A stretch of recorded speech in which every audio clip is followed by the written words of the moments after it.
What's going on? Welcome back to the Wildcast podcast. I am your host, Justin Spears, here with my guy, Michael Lev. We are closing in on the final days of spring football. We got the spring showcase this Saturday, which should be a cool evening for Arizona football at Casino del Sol Stadium. It's going to be kind of sort of like what it was last year with the concerts and the interactive things for fans to take part in one side of the football field, and then Arizona fans can get an early glimpse at the Arizona Wildcats as they prepare for the 2026 season. We're going to be talking a little bit of spring football. We're also going to be talking a lot of NFL draft, Lev, because that is happening this week out there in Pittsburgh. Speaking of Pittsburgh, I wonder how our old pal Brett Farah is doing out there in Pittsburgh, our former sports editor. I heard through the grapevine that he saw Paul Skeens pitch in person recently and went to the Penguins-Flyers playoff game. Oh, nice. Maybe on the same day. So, man, what a day. Lots happening there in Pittsburgh. I hope the Penguins, should they play another, I think they are guaranteed of playing at least one more home game. They can't be wearing yellow-based uniforms. I mean, what are we doing here? No way. I mean, they've got one of the iconic uniforms of all time. Please wear the black. The black. Okay, we're not yellow as a base color. I think, as we all know, not my favorite. It should be an accent color. Yes. Maybe not only that, but yellow sweaters and yellow helmets. Like, it's just too much. It's too Savannah Banana-y for me. Mm-hmm. That's how I felt about the Chargers all gold uniforms that they wore this past season. Oh yeah, only once, thankfully. Yeah, and thankfully, I think it was a Thursday night football game. So I was like, okay, if there's any time to wear it, it's then. Yeah, when teams have really good, like elite level basic uniforms, like their main uniforms, and then they do an alternate, and that doesn't work. It's kind of worse. Yeah. You know, it's like, God, just stick with what works, man. Like your regular uniforms are awesome. The Chargers, that is, you know, like best in class. Just do that. Well, and that's why I'm really happy the Arizona basketball team this year, historic year, and they stuck with the classics, the late 90s, early 2000s, the uniforms that were so iconic under Lute Olson. They wore those every step of the way. So, yeah, man, something about a classic look, man. It just works. All right, Lev, before and also later on in the podcast, we're going to do something fun. We're going to have our Tucson food draft. So Lev and I each have 3 picks, and we're going to alternate picks. Lev, you get the first choice, and we'll choose 3 Tucson area establishments that we would draft. So can't wait for that one. Should be a fun punctuation to this episode of the Wildcast podcast. We appreciate you guys. If you're listening to us on Apple and Spotify, you can also check out the video version of this podcast on Tucson.com. Also on Tucson.com, we're providing a lot of great coverage. Arizona baseball regular season is winding down. Lev has a ton of coverage on that front. Bruce Pascoe talking about Tommy Lloyd's contract, which was just revealed today. Some juicy details regarding that, Lev. Tommy Lloyd will, in fact, report to President Garamella, the University of Arizona president, and not Arizona Athletic Director Desiree Reed-Francois. Our colleague Bruce Pascoe wrote that story. It's already available on Tucson.com and the Wildcaster mobile app. Bruce, he's a Bulldog reporter, man, always doing a great job providing information regarding Arizona basketball. I aspire to be both like you and Bruce Pascoe. You guys are definitely tone setters for our group, but man, interesting story, Lev, on the basketball front. Indeed. Well, thank you for the compliment, Justin. I would also say and remind people that you can actually subscribe to the app and the app only. A sports-only subscription is available to you. Yes. If you're not interested in politics or local news or whatever, and you really only want your Wildcat fix and, you know, little high schools mixed in there, some junior college, you can subscribe exclusively to the Wildcaster app. And I think, correct me if I'm wrong, is it like $4.95 a month? I believe so. Yes. Yeah. Yes. So great deal. $5, just great deal. You get everything, and it's super easy to use on your mobile device. So sports only, being hyped about that. That's how I feel about this new ESPN Jeopardy with Joe Buck. Like, Mm-hmm. finally, a Jeopardy that I can kind of run the tables, man. Yes, but the contestants will actually get the answers right, or the questions right too. Unlike usually on these, like, the smartest people in the world, and then they put up the easiest sports question and it's just like blank stares. Yes. Doot, doot, doot. Mm-hmm. Oh, that football one with Alex Trebek when he was still with us, man, it cracks me up to this day. What I love about Alex is he had this sort of like he would react with disdain Yeah, when like, come on. they didn't know. Like, come on, what is wrong with you people? All right, this episode of the Wildcast is presented by Pima Federal Credit Union. Pima Federal Credit Union, whether you're saving for your first car, buying a home, or growing your business, Pima Federal puts your goals first. They offer personalized solutions, competitive rates, and expert guidance every step of the way, because at Pima Federal, banking isn't just about money, it is about you. Learn more at pimafederal.org. All right, Lev. Arizona football, spring ball. We got the spring showcase coming up here. One interesting thing about this spring, one, less chaotic, right? Because there's just not a lot of newness. I mean, there are new faces, don't get me wrong, but it's all with the personnel that's on the field, right? Not the coaching personnel. So the camaraderie, the continuity, it's all there, right? It's the chemistry that this team has been able to garner over the last year and the success that they've had on the field. So I would say the vibes are in pretty good shape over at Lowell Stevens football facility. Now, with that being said, it's somewhat boring. Like, football is awesome in practice. Don't get me wrong. Like, there have been awesome moments, but like, it just seems so less chaotic and just kind of easy. That's just the best way to put it. This spring, in my opinion, has been very easy for Arizona. And another thing too, they're making sure they're taking care of the assets, right? The guys that are a little bit banged up, they're limited. They're being very careful with those guys. And then they also have not gone full pads the entirety of the spring. And I can't remember a time that Arizona had a shells only spring football practice. So kind of a unique and interesting way that Brent Brennan in Arizona is going about this spring. But I really like it. I kind of dig it. There is a player who's had a really good spring. I'm not going to say his name because I'm going to save it for a segment later in the podcast about potential 2027 draftees from Arizona. And people know who this guy is. He's had good production so far in his career, but he's capable of a lot more. And he's been dynamic. He's an offensive player.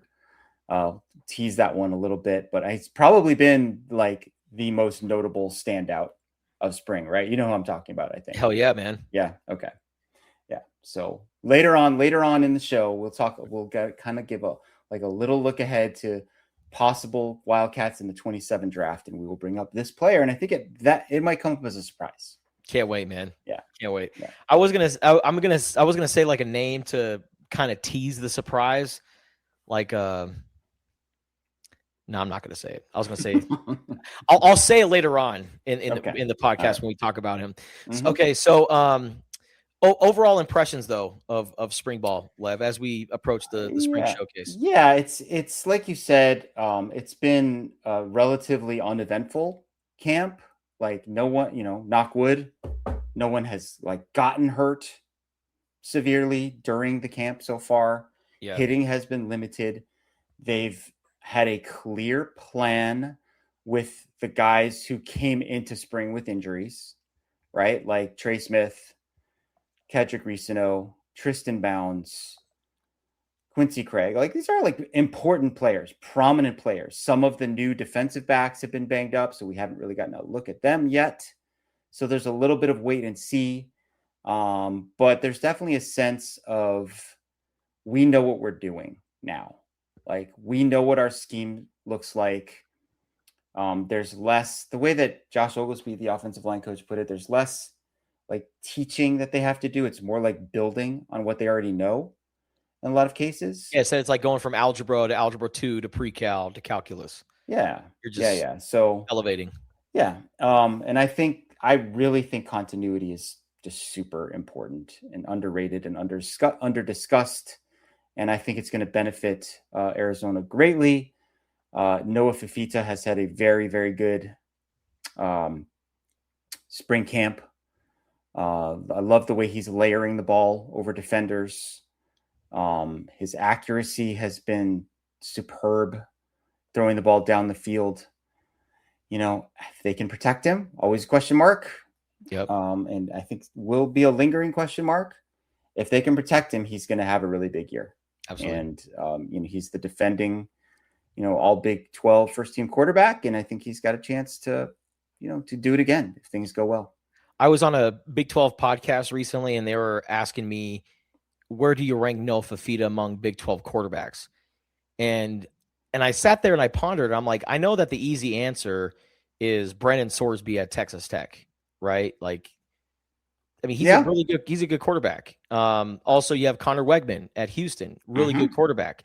Devin Dampier is also coming back. Like, there are some really good quarterbacks in this league. However, I told those guys, I'm like, I mean, you also have to understand Noah Fifita is the returning all Big 12 first team quarterback. And he earned that this past season. So when I sit here and I say the best quarterbacks in the Big 12, I'm like, I kind of have to choose Noah Fifita just because of he's the first team all conference quarterback and he's coming back. So until he is knocked off his throne, that right there is QB1 in the Big 12. Well, I mean, obviously it's Bird Ficklin number 1. And sorry. Noah Fifita number your guy, Bird Ficklin. I know. I just saw this thing. I guess Bryce Underwood had a bad spring game for Michigan. It's like 3 for 9 or something in the spring game. And I'm like, why didn't Kyle bring Bird Ficklin to Michigan? I know. That would have been the move. He was a freshman last year. He's a left-handed, super athletic quarterback. Utah has both guys back. Yeah. This year, Dampier and Ficklin. So that's going to be an interesting situation. Sorsby, of course, going from Cincinnati to Texas Tech, where you theoretically are like, kind of better supporting cast. I don't know. He has something to prove to me. Like, I think his ceiling is way higher than Noah's because he's got more size, maybe better athlete, etc. But it comes down to production and decision making. And there were some pressure situations last year where I felt like he didn't respond that well to them. So he's got something to prove. And he also has a lot of pressure on him because, he left Cincinnati under kind of, unpleasant circumstances, right? Like there was a dispute about him having a contract with them and breaking it. And he's being paid a lot of money, obviously. And Texas Tech is now a sort of a spotlight program, and there's a lot of pressure on them. So I'll be interested to see how he responds to all of that. All right, Lev, we're going to talk more about spring football during next week's episode of the Wildcast. We'll dive into just where the position groups are at, how they look going into the summer. There's still, a couple of pieces that they're going to add over the summer. They're going to add Kevin Moore, a defensive lineman from the junior college ranks. There's also a couple of really interesting offensive tackles that they're adding as freshmen. Now, freshmen really, the closer you get to the football, the harder it is to play as a true freshman. But the guys that they are adding, Justin Morales, the 4-star tackle from El Paso, and then Malachi Joyner, another 4-star worthy player that is from the Phoenix area and is very athletic and very impressive. Yeah, there's going to be some interesting newcomers that will still be added to this mix. Yeah, they need to bring in and develop some long-term offensive tackles for sure. Yeah. And I heard Joyner was a very good shot putter. Yeah. And that often translates well to offensive line play, explosiveness, etc. So should we do a mailbag next week, or maybe save it for the week after? Sure. We could be an all football mailbag, or maybe it's like an all sports mailbag. I don't know. Maybe I think we should do that. We'll pencil that in for sometime later in April or early May. Yeah, let's do it, man.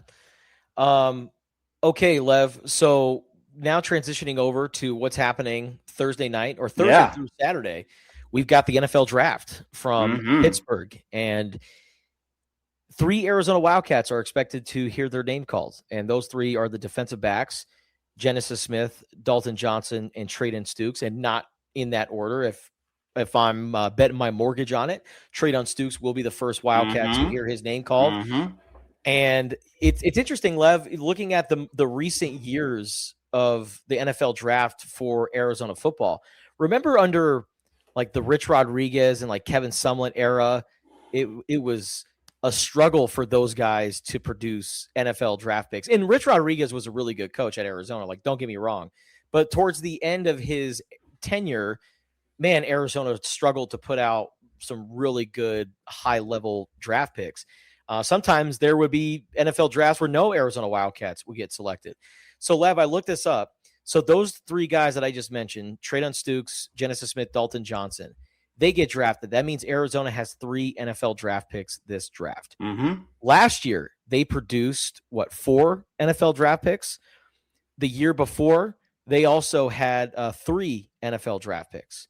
So that would mean 3 straight NFL drafts with 3 or more players drafted from the University of Arizona. A big credit to Jedd Fisch. A lot of those, a handful of those guys all came to play for Jedd Fisch. So he brought them to Tucson. They got drafted. But also kudos to Brent Brennan for continuing to develop guys and also bring players in that are going to get drafted. But the last time, Lev, that Arizona had 3 or more players drafted in 3 consecutive drafts, you got to go back to right at the tail end of the Dick Tomey era from 1998 to 2000. So, yeah, Arizona in recent years, pretty good in the NFL draft. Now, I saw that Adam Schefter said that Stukes could land in the first round. I'm probably saying he's not going to land in the first round. It'd be a nice, pleasant surprise, and I think he is certainly worthy of a first-round pick, but I'd probably say he's going to be in that second round, maybe third-round range. But still, if Stukes gets into the first round, now we're talking about 3 straight years for the Arizona Wildcats producing first-round picks, the first 2 being Jordan Morgan and Tetairoa McMillan. So I think this is going to be another NFL draft class that the University of Arizona is going to be very proud of. And Stukes is going to be that guy that hears his name called very early. Yeah, I don't think he's going to be a first rounder. I saw the same thing you did that Adam Schefter wrote. And there's certainly a feeling about this particular draft that kind of like picks 15 through 40 are all about the same. And so there will be a lot of surprises maybe popping up in that first round of guys that the experts are projecting to be second rounders. But, getting back to your research a little bit, let's say that Stukes is a second rounder. Okay. That would be 3 years in a row with, no worse than a second rounder, right? If you go from going backwards, 2024 to 2014, no one higher than a 4th round pick. Yeah. Jacob, that would be, it's 2023 backwards. 2024 is when the good streak started. So 2013 through 2023, nothing better than a 4th rounder. That was Kadeem Carey. They also had a lot of blanks. Yes. In stretch. There were no Arizona Wildcats drafted in, I'm going to go backwards here, 2023, 22, 20, 17, 15, and 13. Like none. Nobody. And that is bad for business. Yeah. Right? Like it is really important. Things have changed, of course. NIL, transfer portal, all that stuff. But you know what hasn't changed? Players want to be developed and they want to go into play in the league. Like everyone believes they can do it. And you got to be able to show that you can put guys in the league, right? So I think it's super duper important, extraordinarily valuable to see that block A pop up there. You, of course, will be watching very closely toward the back half of the first round to see if Treydon pops in there. He is guaranteed, it seems like, to go off the board in the second round. Yeah. Now, the way so much chatter about him, so many people discovering his versatility, his athleticism, how smart he is, how great his story is, like his journey from walk-on to star player. He's moved up into that second round, seemingly at worst. which is awesome for him. I went trading is great dude, like one of our favorites, super classy, great leader. I will be happy for him when that happens. I tell this story all the time, Lev. 70-7 Territorial Cup. Mm-hmm. Yep. All of a sudden, we see Stukes across the video board making a play. I'm like, Stukes? Who the hell is Traydon Stukes? Oh, this walk-on defensive back from Millennium High School in Goodyear. And Lev, not a football powerhouse by any means. Yeah. Yes. I mean, they produce some good players. They produce Marquise Flowers, but yeah. And Lev looked at me and was like, "You ready for the Stukes era to begin?" Because he's a walk-on defensive back, and Arizona was getting killed. And sure enough, Stukes stays at Arizona through the coaching change after Kevin Sumlin was fired. Remember, this guy played for Kevin Sumlin, and then we talked to Jed Fish and also defensive coordinator Don Brown, and they were hyping up this walk-on defensive back who stayed because he's got a long frame. He's also a state champion as a jumper. And Don Brown, Dr. Blitz, the first defensive coordinator under Jed Fish, told us that Stukes is a dude. He is a dude. You gotta keep an eye on this guy. He is a dude. That's the seal of approval. And right there, when Don Brown gives you that label, like, okay, Yep. man, you're a dog. You're there. You got it. And he developed into such a great player. And he went from walk-on to getting a scholarship to becoming a very important piece to Arizona secondary. That Alamo Bowl was a part of, one of the best postseason plays in program history. Honestly, might be the best postseason play in program history, because when you think about the greatest plays, top two, Chuck Cecil's pick six, that was a Territorial Cup, right? And then Ortiz Jenkins leap by the lake, that was a regular season game against Washington. Yeah. Mm-hmm. So Traydon Stukes, being a blocker for Gunnar Maldonado in the Alamo Bowl, which sparked that turnaround, he's a part of history with Arizona. Also one of the most acrobatic interceptions that anyone has ever seen. And you will see that clip during your NFL draft coverage over the weekend when his name comes up. A receiver. It's supposed to be the other way around, man. That's why they call it Moss.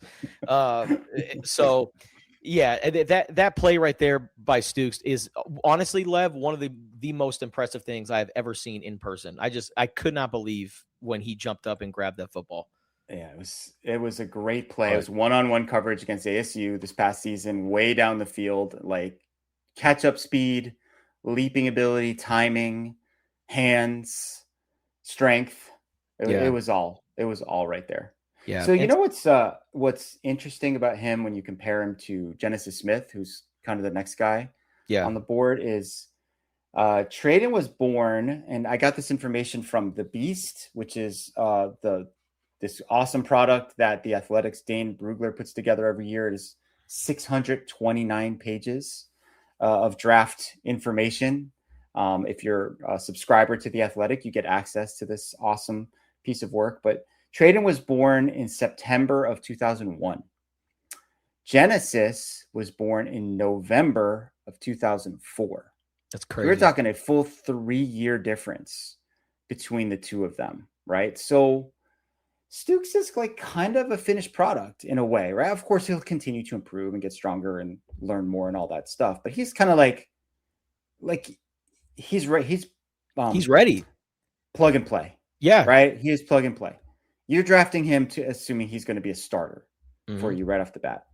Whereas Genesis, being only, still only 21 years old, turning 22 during the season, he's more on the younger side. And I think he's a little bit more of a developmental player who knows what he's going to look like in 3 years, right? Like, it's incumbent upon him to put in the work, stay healthy, do all the right things.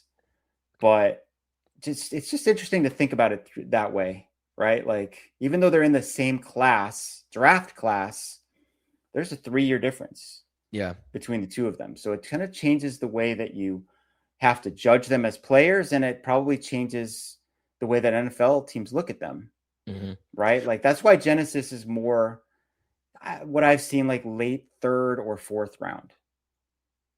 You know, like Yeah. it's still a projection in his case, whereas Traden, you can kind of, this is what it looks like. This is what he is. Well, and I remember Genesis during training camp when he was jumping up and making these acrobatic catches for interceptions. And I was like, man, Genesis is going to lead the Big 12 in interceptions. He was the word. best. He was the best player in training camp. He was the best. He was an absolute ball hawk. No question about it. Yeah. And so I was like, man. And Danny Gonzalez said, if Genesis has the season that I think he's going to have, then we're not talking about him being back next year. And in the back of my mind, I was like, well, he could also transfer and go somewhere else for, for a lot of money. But he's going to go and play in the NFL because he's got the frame, he's got the body to play at the next level.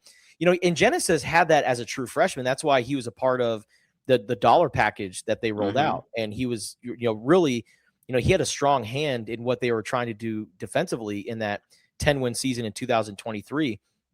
But, Genesis has always had it.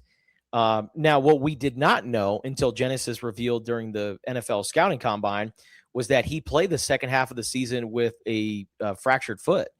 Yeah, and so like a toe injury, right? Yeah. So it makes sense because, he kind of whiffed on some tackles or just, took poor angles and, dare I say, made business decisions to, preserve his health, right, to be available. So I have all the respect in the world for Genesis Smith for what he's done in Arizona, but my goodness, playing on a fractured foot, and he was still like a really good safety for Arizona in the second half of the season, despite playing through injury.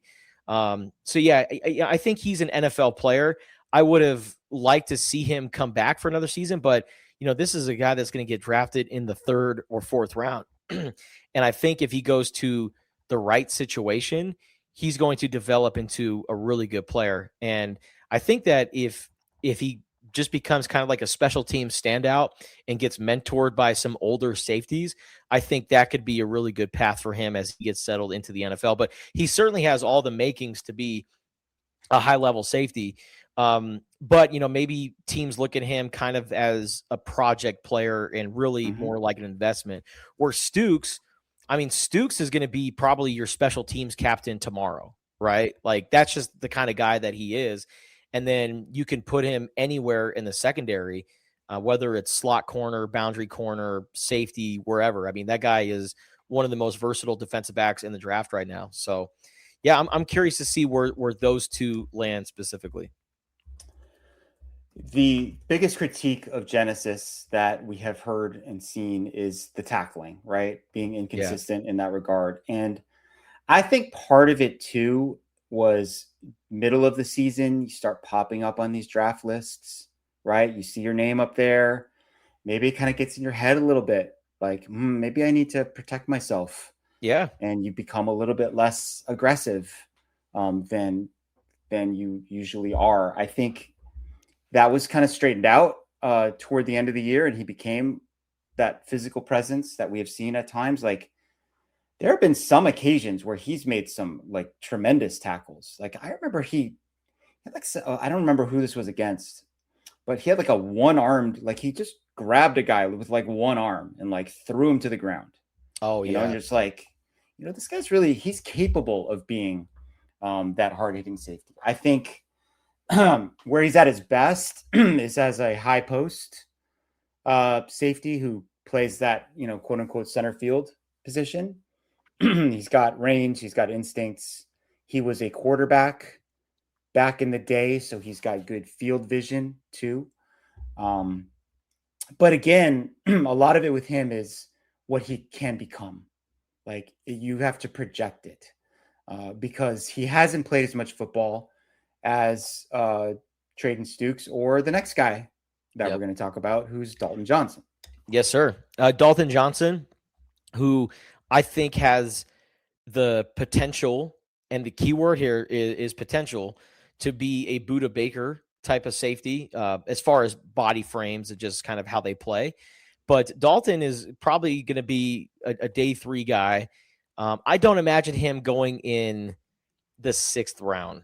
Lev. I think that he's going to be, I mean, if he does go in the 6th round, it should be early 6th, but I think he's definitely more of a 4th, 5th round type of player. But I think he's definitely going to go day 3, and he's a very productive tackler. I mean, the man had 18 tackles in his final home game as a Wildcat. Final game, or no, how many? No, he had 18 in his last home game. And then he also was the Big 12 Defensive Player of the Week after the Territorial Cup game as well. So the dude was a super productive player. He led Arizona in tackles in back-to-back seasons. The last defensive back to do that at Arizona, you got to go back 20 years ago to Darrell Brooks in 2004 and 2005. So I think Dalton is going to be a really good NFL player. I think he's going to go in and shine on special teams like he did at Arizona. Like, this is not new to Dalton Johnson, right? Now, I mean, the NFL is a completely different beast, and there's just so much different things that go into it. But as far as just the overall circumstance of just starting at the bottom, having to earn your keep, that's exactly what Dalton Johnson did. You know, I remember the safety competition, it was in 2022, and you know, I wasn't really expecting Dalton Johnson to win the starting safety battle, but he did and was really good. And he did that because he fought on special teams and developed as a player. And I think he can have kind of a similar path in the NFL. So yeah, I think he'll be just fine in the league. I think that the comp for him, if you want to talk about an Arizona player, is DFF, Demetrius Flanagan Fowles, who was not drafted, by the way, undrafted free agent. He's still playing in the NFL. Yeah. And Demetrius, he made his mark as a special teamer, and he's played kind of what you'd call like a nickel linebacker position. You know, it's sort of like a safety linebacker hybrid. And a lot of the Arizona players did a lot of different things, especially this past season under Danny Gonzalez. Like they're in the back, they're like playing quarters coverage. They're up near the line of scrimmage. Dalton actually played linebacker a bit, right, during at times, which was something that Martell Irby did before him. Dalton isn't quite as long as Demetrius, but I think similar in terms of being smart, reliable, willing to do anything, good locker room presence, good knack for the ball. He brought out that turnover sword a bunch of times, right? Whether that's ripping the ball away from somebody or picking it off at that great pick early in the Cincinnati game, I think it was, right? Yep. Drop back into coverage, fooled the quarterback. I'm really high on Dalton as, you know, probably a day 3 guy who will have a nice long career as a special teamer and someone who can play in your nickel package. Right. And if/when this happens, Justin, I think the over under of 2.5, if you bet the over on 2.5 draftees back when we first started talking about this, like around the time of the Holiday Bowl, when all these 3 guys decided not to play, if you took the over, I think you're going to cash your ticket. You're going to win. You're definitely going to cash your ticket. All right. Now, as far as the other guys, and speaking of the other guys, underrated comedy movie, Mark Wahlberg and Will Ferrell, but the other guys that are, you know, wanting to get an NFL contract, maybe as an undrafted free agent, who are some of the guys that first come to mind, and why is it Luke Weissong? Well, Luke had a really good pro day.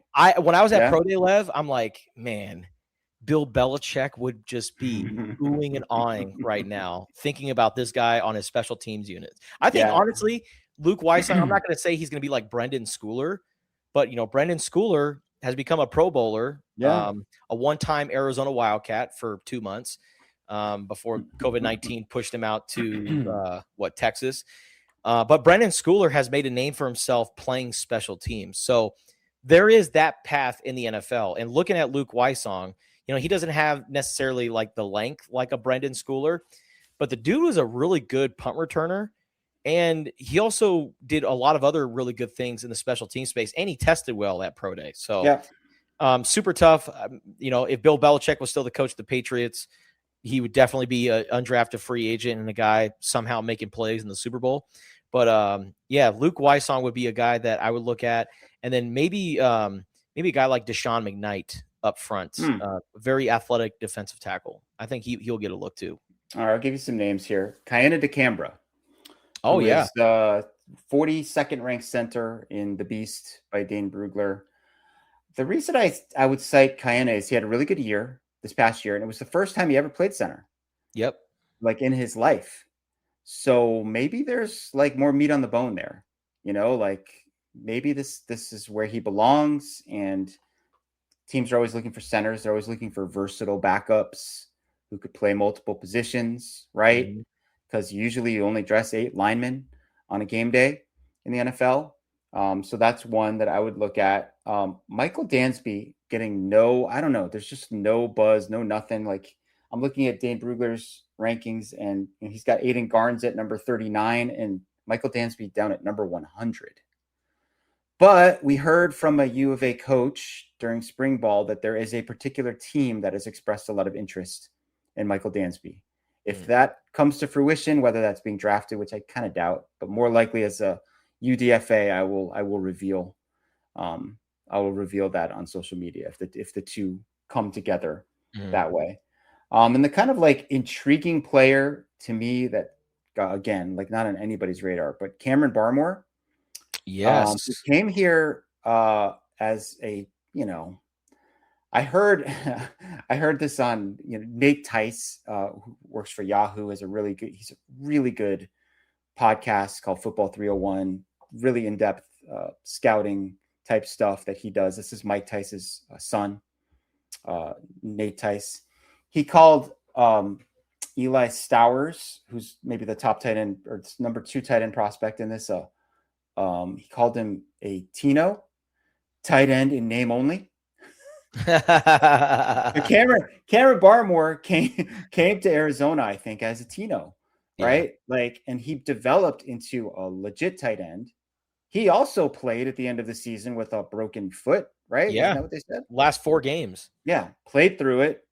He was blocking. He was really well. He was a really good blocker. Became a good blocker. He's very athletic. I hope someone gives him a chance. Absolutely. Because I think the raw tools are there. You put him on your practice squad for a couple of years and you might have something, right? So those are the guys like, who would have the block A next to their name if they were to get drafted. There's a handful of guys, Justin, who used to don the block A. That's true. Now wear a different letter, who are expected to be drafted this year. 3 guys that I can think of from the same school come to mind. You know who those guys are, right? Mm-hmm. And they're all dogs, right? They're all dogs. They're all dogs. Jonah Coleman, yep. Takario Davis, and Ephesians Prysock. Yes. And if U of A fans recall, these guys were all part of the same signing class as Tetairoa McMillan, Jonah Savanaya, and Noah Fafita, among others, like the famed class of 2022. Jacob Cowan. Kind of like Jacob. Yeah. Well, he was a transfer in that class. Like that class, like set U of A football on a positive course. Yep. Like Jed Fish and Matt Doherty, not Jimmy Doherty, Matt Doherty, who is Jed's GM, they nailed that class. Yep. Like some of the guys who were highly ranked didn't really like pan out as well as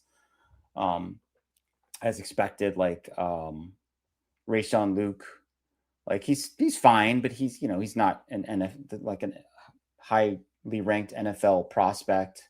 Sterling Lane was super high, in that class, and he never really panned out. But man, T-Mac, Coleman, Noah, who we'll talk about here a little bit more in a bit, Big Jonah, Takario, Wendell Moy was in that class. I feel like he's got one more year at Tennessee. He'll probably be a draft pick in 2027. Man, what a class. So how do you feel, Justin, like when you see Takario come off the board or Prysock or Coleman? Like, how do you feel? How should Arizona fans feel about that? I feel like they should be totally happy for those guys because they were a part of one of the best seasons of program history.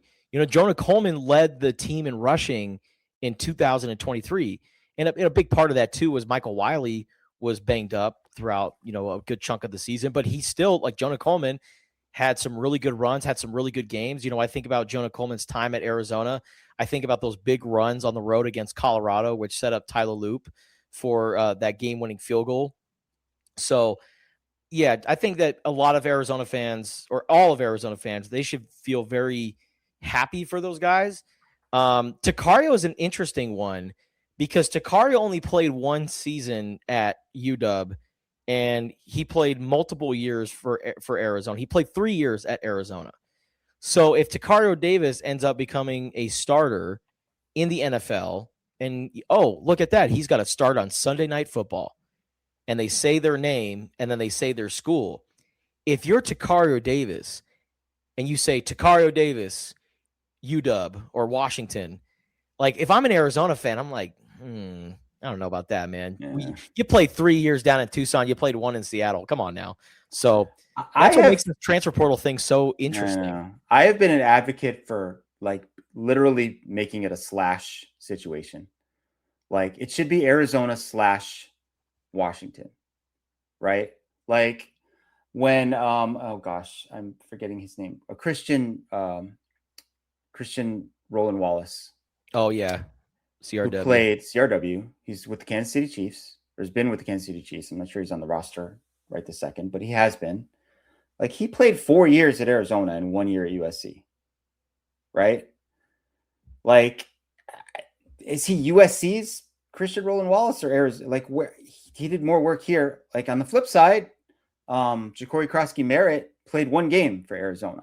Like, should Arizona be able to take credit for that? What's so crazy is like if Ja'Cory Krosky-Merritt, if he plays 10 years in the NFL? Oh, he can make the Ring of Honor? If he makes the Ring of Honor as a 1-game Wildcat. Oh my God. I cannot wait to live to see that ceremony. Oh my goodness. Greatest I did not think about ever. That, but yeah. Good. Oh my Lord. That is such a wild thing to think about. So as mentioned, Noah Fifita was part of that 2022 class, and Noah, he's got 1 more year at Arizona, and then he's going to try to get himself drafted and play pro football, I'm sure, in 2027. He will be a much discussed prospect because he will have had amazing production, intangibles off the charts, good arm strength, also like 5'8". Yeah. Right. So that's going to be a big knock against him. Is there anyone else on the current U of A roster that you feel like has a very good chance to be drafted in 2027? Well, you tease this guy. And I'm going to say the name that I was going to say earlier. I didn't know if it was like spill the tea, but Baby Sidewinder. Baby Sidewinder himself. Trey Spivey, the son of Junior Spivey. But Trey Spivey, man, wide receiver who got a lot of touchdowns last year. I think he led the Wildcats in receiving touchdowns, if I'm not mistaken. He only had like 23 total catches, I think, for I want to say like 381 yards. Yeah, there was like a 5-game stretch where it was like a little bit of Chris Carter, where all Trey Spivey caught was touchdowns. And so far this spring, I mean, it's not just touchdowns, but it's making plays in the middle of the field. I mean, he has become Noah Fifita's favorite target this year. So I'm willing to bet, Lev, that Arizona's leading receiver this year is not wearing the number 4 jersey like it has been over the last few years with T-Mac and Chris Hudson. It's going to be number 12. I think that number is going to be number 12. And I think if all goes well, if what we have seen in the spring translates to the fall, now we've been fooled before. Yeah, I was going to say, we've been fooled. There have been a lot of players. Like I thought Jeremiah Patterson was the next Jacob Cowing. And with all due respect to Jeremiah Patterson, I just – that I never forget that spring where I was like, oh my gosh, look at this guy. He's so good. And then, he didn't really have the career that we thought he was going to have. But, Trey Spivey, I feel really good about this, Lev. And I think that he is going to be a really, really good player. And good news for him, he's a part of an offense that he knows. And now you're just stacking up that knowledge. And now I think you're going to see Trey Spivey hit another gear. Yeah, so Trey, transferred here from Kansas State.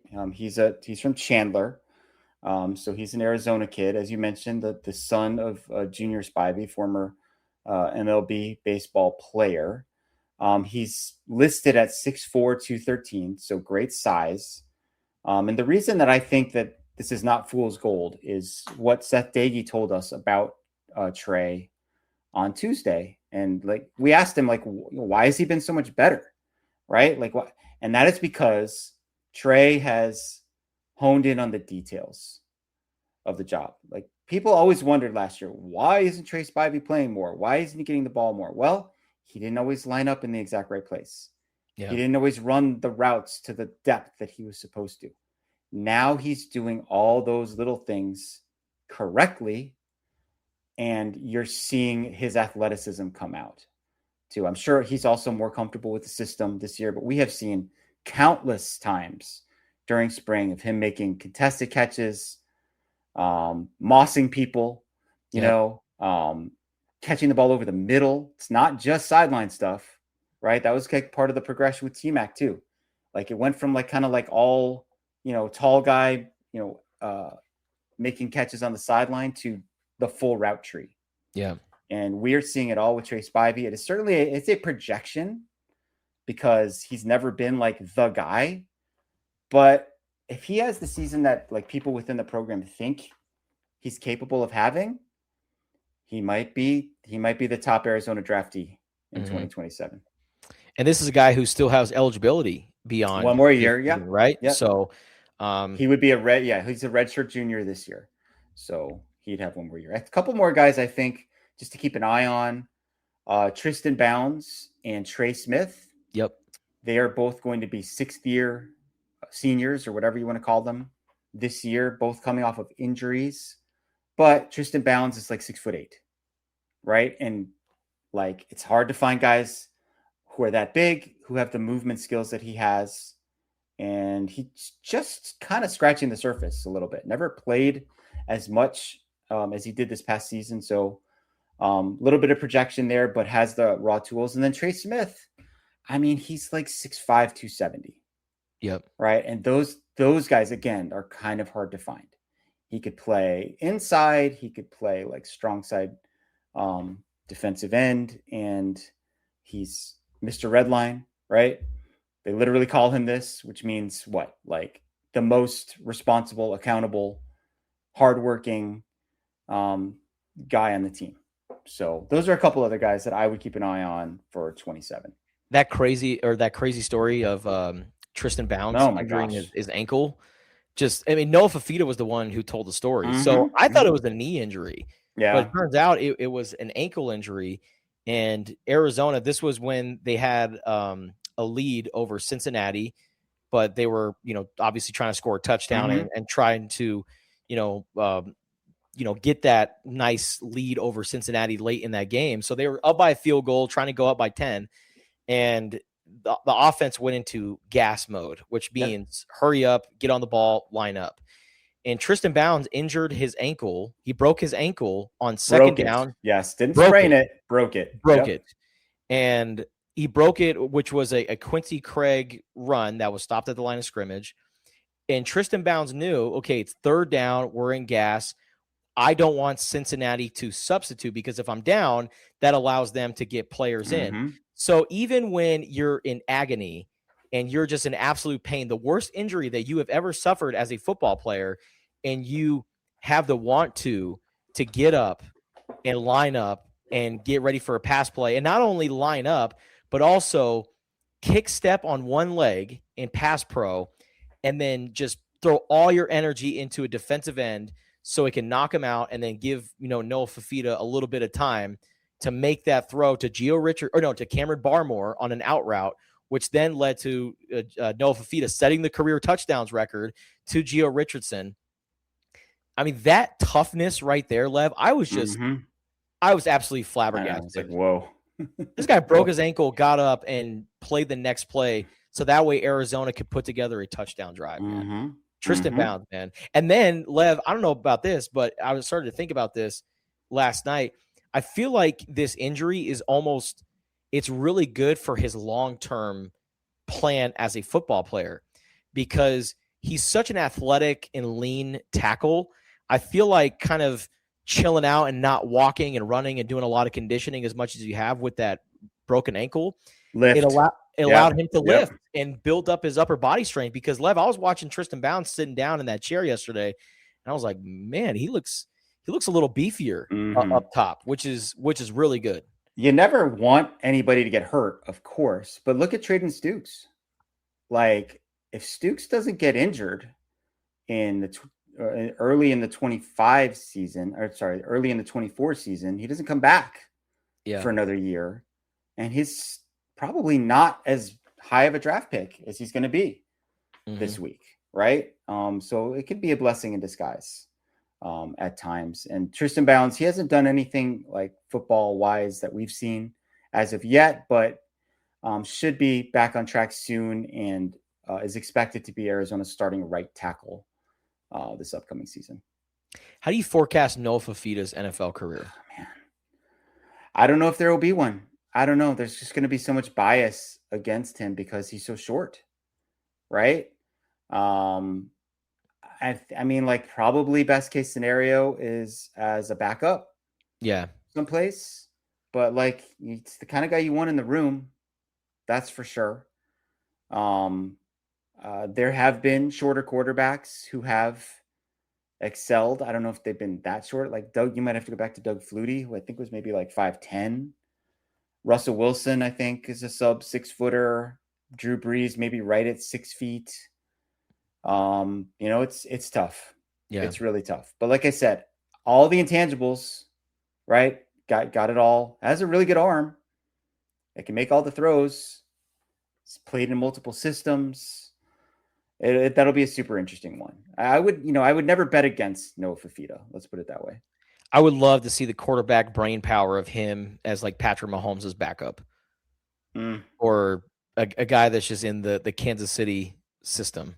Interesting. Him, Andy Reid, and Mahomes. That'd be fun. All right. Anything else on the football front, Lev? I don't think so.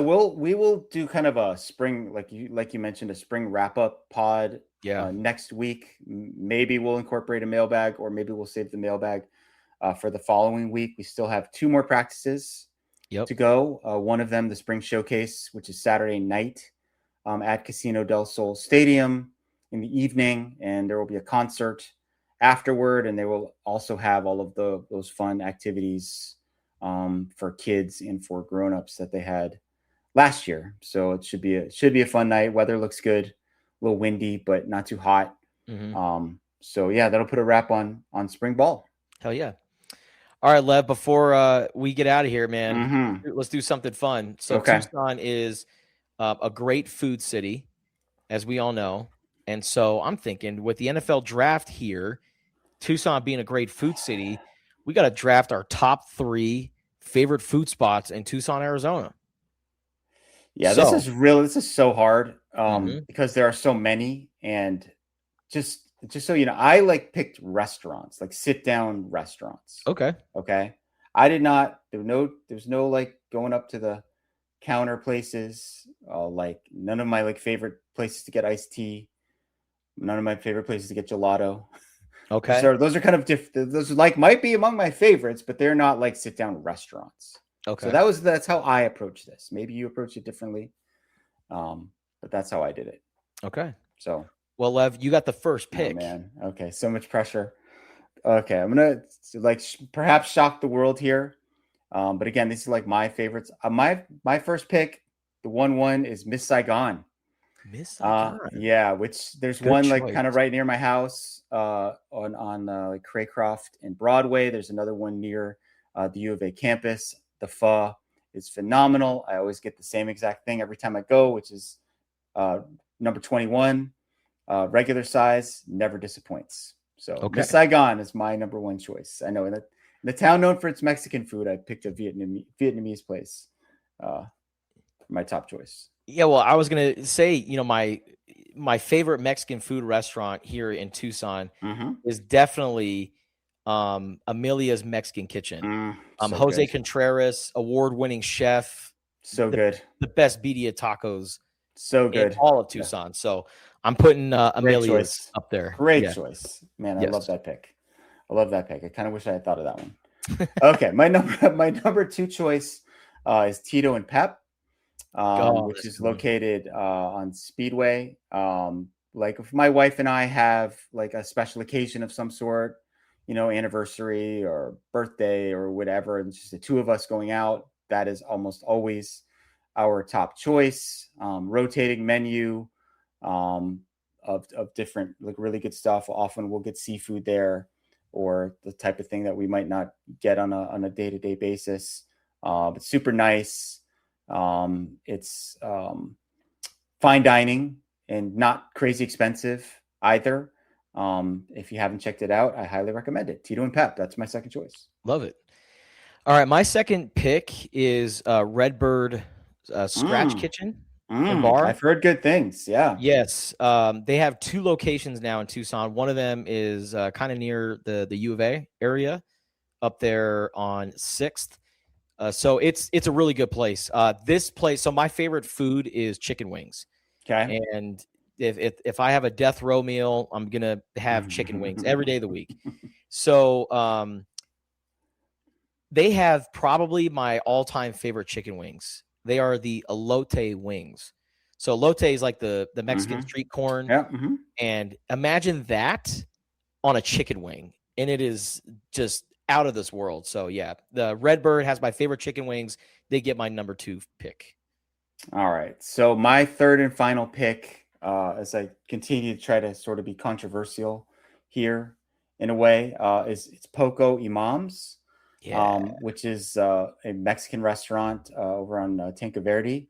And I guess the reason it's controversial is it's like New Mexican style Mexican food here in Arizona, right? You guys, we probably all know, if you are a loyal listener to the pod, I'm a big advocate of the New Mexico Mexican food scene. Feel like the best Mexican food I've ever had in my life was when I went to the New Mexico Bowl 10 years ago in Albuquerque, and their food is kind of modeled along those lines of the New Mexican style. My wife had a very like interesting reaction when she tried their beans, because I think they put bacon or bacon fat or something in the beans. It has a very distinct flavor that like brought her back to like when she would like maybe have beans at like her grandparents' house, like back in the day. So very distinct flavor, a certain particular style of Mexican food over there at Poco Imams. Is that a Tino pick? Tucson in name only? Is that? Yeah. Maybe I might be accused. People might accuse me of being a Tino if that's what we're doing here. So no, I like Poke Imams. It's Mexican style food is it's really good. And you know who really loves that? Danny Gonzalez, Arizona defensive coordinator. Big on New Mexican food, considering he's from Albuquerque. I remember the first time we talked to Danny, and he did this whole thing about what's the name of the burger place? Blake's Lotaburger. Blake's Lotaburger. Yeah, and he was saying how it tastes better in Albuquerque because they've got 70 years worth of grease built up on the griddles over there versus like the newer locations here. I'm like, this guy kind of knows what he's talking about. He knows ball for sure. All right, my last pick. Your third pick, yeah. I was thinking about it. I could have gone El Huevo Canelo, could have gone BK's. There's just so many great places, and it almost feels kind of sacrilegious that I'm leaving out a place that could give you a Sonoran hot dog, or maybe Amelia's Mexican Kitchen. Maybe they could do something. They have them, I think. Oh, they do? Okay, well, good. All right, well, there's Sonoran hot dogs somewhere on my list. I'm very happy about that. But this place is very near and dear to my heart. When I get married, I'm gonna figure out a way to get this place catered at my wedding, and that is Lucky Wishbone. Good things are going at Lucky Wishbone, Lev. Let me tell you. Have had it many, many times. Steak fingers. Oh, steak fingers and fries. Those fried shrimp, I could probably eat like 100 of those. Yes. Yeah, when it comes to Lucky Wishbone, man, I have no willpower whatsoever. So, yeah, give me some steak fingers, give me some shrimp, give me some chicken tenders. I mean, all of it is just so damn good, and it's a Tucson classic. So, yeah, give me Lucky Wishbone. I like that. Yep. Well done. All right. So yeah, that's our Wildcast podcast, Tucson food draft. That was a lot of fun. And it's so crazy that there's just so many other places that we just left off that are just so damn good. Tucson's an awesome food city. All right, well, that's it for this episode of the Wildcast. You can check out our work on Tucson.com, also the Wildcaster mobile app. Don't forget that we have the NFL draft coming up. Traydon Stukes, Genesis Smith, Dalton Johnson. They'll hear their names called. We'll have all your NFL draft coverage on Tucson.com. And then we're wrapping up spring football. The spring showcase is Saturday over at Casino del Sol Stadium. So that'll be a fun evening there. And then, we'll be back next week to put a bow on spring football. We'll take a look at some of the more interesting position battles, and then we'll definitely answer some of your mailbag questions. So we'll put out the bat signal, and we'll get your guys' questions. We always appreciate you for submitting those. Before we get out of here, just want to give a huge thank you once again to our great sponsor, Pima Federal. Whether you're saving your first car, buying a home, or growing your business, Pima Federal puts your goals first. They offer personalized solutions, competitive rates, and expert guidance every step of the way. Because at Pima Federal, banking isn't just about money, it's about you. Go to pimafederal.org for more information. All right, Lev. Till next time, my friend. Always a good one.